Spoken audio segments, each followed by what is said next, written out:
Kung wala na pong tatanong mga kasamahan po natin kay Secretary Remulla, Secretary Remulla, you are excused. Thank you po.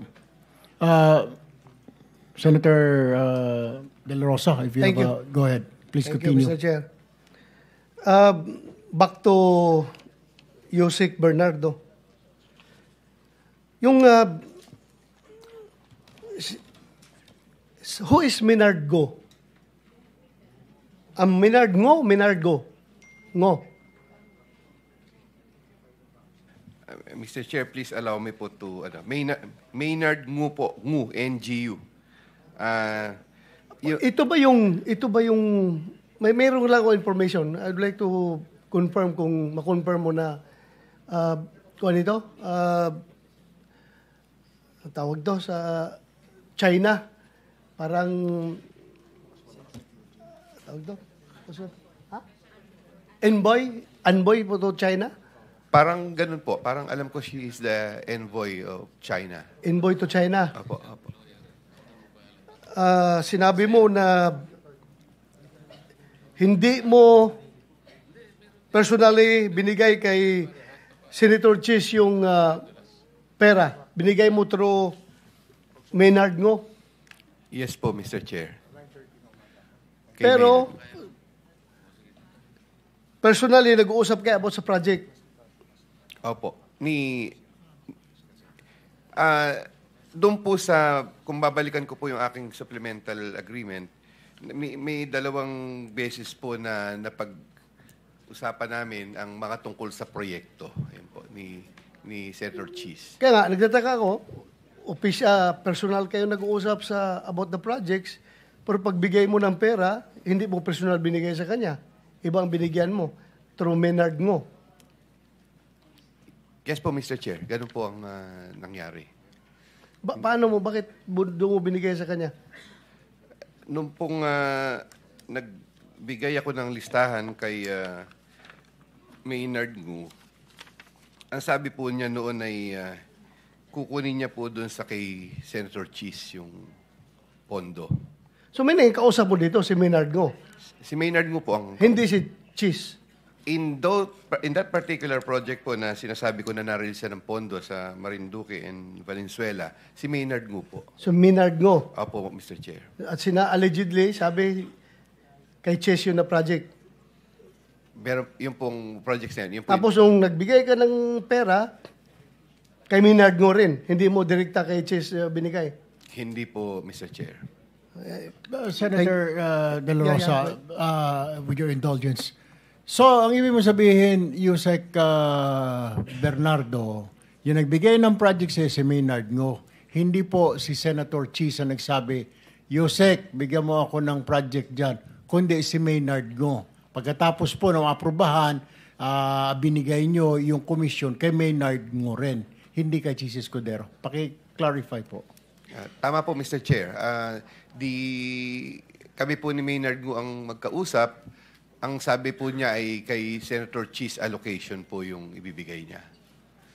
Narinig po natin, Senator De La Rosa, narinig po natin yan sa mga ibang senador. Nakausap lang po nung isang kasamahan namin, Senator Jinggoy, pero hindi naman talaga naka-face-to-face nila Alcantara. So, we have to make that clear po.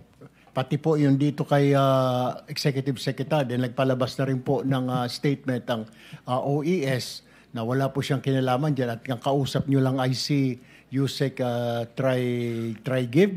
Try-Give po. Siya po yung nakausap ninyo. Hindi po ninyo nakausap ng face-to-face ang Executive Secretary. Hindi po, Mr. Chair. Okay. Senator De La Rosa, please continue. Yeah, thank you, Mr. Chair. Yung kay Yusek Bernardo, yung nabanggit kayo na ni Congressman Toby Chanco na yung mga sagasa, yung basta ilagay lang yung project doon sa distrito na hindi alam ng congressman ng distrito na yon. Do you confirm that may mga ganong nangyayari? I can confirm po the releases na sinasabi ng congressman na hindi nila alam, but hindi ko po ano yung term na sagasa. Sorry po, Mr. Chair. Ang alam ko lamang po ay talagang minsan may nagre-report po na mga representative na sinasabi nila, may lumabas sa akin na pondo pero sino ba may-ari noon? Parang ganun. So hindi po namin, yun po hindi ko na po maalala kung aling-alin. Pero meron pong naririnig na ganun, na may lumalabas na pondo na hindi nila alam kung kaninong source. Kaya nga, nare-recall ko lang yung kaso na binanggit nyo about Senator Joel Villanueva. Sabi nyo, wala siyang project doon. Pero, Engineer Alcantara, sabi niya, wala siyang project doon. Yung hiningi niya, hindi na-approve. Pero, how come na meron kayong binigay na SOP sa kanya? Kung SOP man tawag noon, bakit ka nagbigay doon na wala man siyang project na na-approve na ni-request niya sa inyo? Your Honor, noong po sa affidavit ko, alam po namin, 1.5 billion po yung gusto niyang request na allocation po sa mga multipurpose building, roads, and other structure po. Yung allocation po talaga at that time, tulad po na sinabi ko na nakaraang hearing, 600 lang po. Kami pa yung lumapit ni boss kay Sec kung paano po mapagbibigyan sana si Senator Joel at 1.5. Ang allocation na lang pong natitira ay parang 600 po. So, nag-isip po kami ng paraan na paano po ma-match in terms of proponent yung 1.5B maging ang initial computation po namin ay 150. So, nag-submit po ako ng 600 worth ng flood control at 25%. Magmamatch po dun sa 150. Sinabit po namin sa Manila po. Oh, pero yung flood control na yun, na project, sinabi mo, hindi alam ni Senator Villanueva. Galit po kasi siya doon. Galit siya sa flood control, di ba? Yes po. Ilang taon na yan, sige, sigaw-sigaw dito sa hearing na ayaw niya yung flood control. Pero bakit ka naglagay ng project doon na i-dedicate mo sa kanya?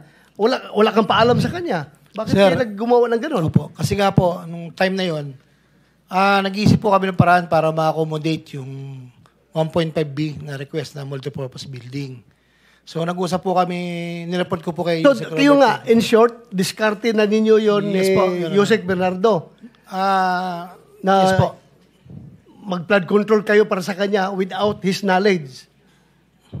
Para makapagbigay kayo sa kanya. Yes po. So, Your yung binigay nyo na pera, hiningi ba niya yun sa inyo? hindi po, Your Honor. Hindi niya hiningi ang pera na dineliver mo. Ako po ang gumawa ng paraan para masatisfy lang po yung request na 1.5B. So, makonsider mo ba yung pera na yon na SOP yon Ang sabi ko para po, kay Senator Villanueva? ang sabi ko po doon sa tao niya, pag sabi mo kay boss, ito'y tulong. Tulong. Ito po ang sinasabi ko po. Voluntaryo mong tulong. Opo, pero hindi niyo po alam doon ko po kinuha doon sa... Hindi niya alam na galing sa flood control project yon. Yes po, Your Honor. So, you have to be clear with that dahil Yes po. yun lang. Yes, Mr. Chair, may I Yusek po? Bernardo.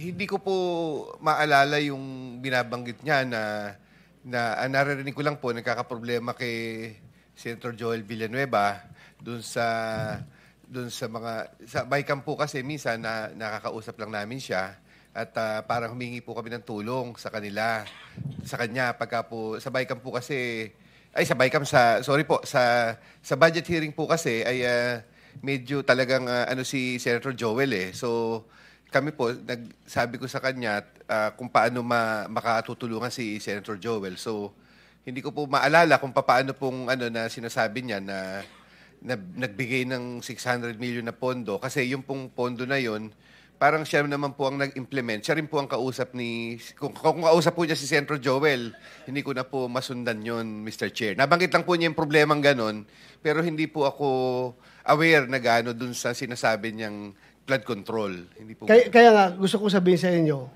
kung sabihin nyo involved si Senator Villanueva sa flood control, right here, right now, mag-resign ako sa pagkasenador.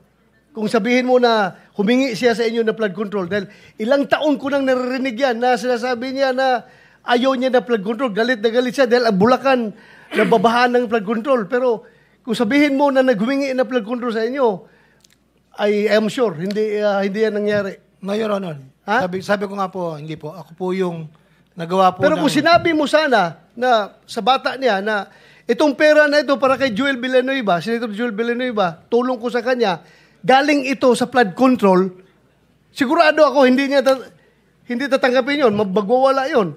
I agree, Your Honor. Kaya hindi ko po sinabi. Hindi ako didipisahan yung kasamahan ko, ha? I agree, Just Your to be honest with you, alam ko yan, galit na galit siya sa flood control si Joel Villanueva. Ilang budget hearing niya dito, siyang pinakamaingay na nag-criticize sa DPWH dahil sa flood control.